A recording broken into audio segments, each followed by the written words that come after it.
Baby আজকে kitchen সব হাঁড়ি পাতিগুলো একটু ধুয়ে দাও না, আমি তোমাকে 200 টাকা দিব। জান, তোমারটা তুমিই করো, আমি তোমাকে 500 টাকা দিব। আমি তোমাকে 1000 টাকা দিব, প্লিজ ধুয়ে দাও। আচ্ছা, আমি তোমাকে 2000 টাকা দিব নি, তুমিই করো।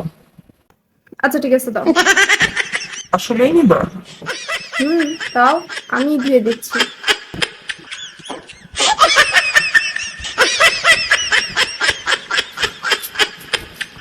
না,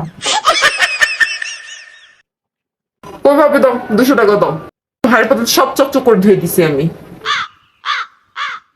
200 টাকা? 200 টাকা দিয়ে এই জেনারেশনে কি হয়? নাও, 500 টাকা রাখো। যাও তোমার ফ্রেন্ডের সাথে আজকে মজা করো। যাবে, চিল আপনি জিন্দেগি। ও ভাবি, তুমি এত ভালো, থ্যাংক ইউ সো মাচ। ভাই, তুমি তো কিছু শিখতে পারো ভাবি থেকে নাকি? দেখছো কত ভালো ভাবি। আমি 200 টাকা চাইছি, একদম 500 টাকার নোট ধরে দিছে আমাকে। থ্যাংক ইউ ভাবি।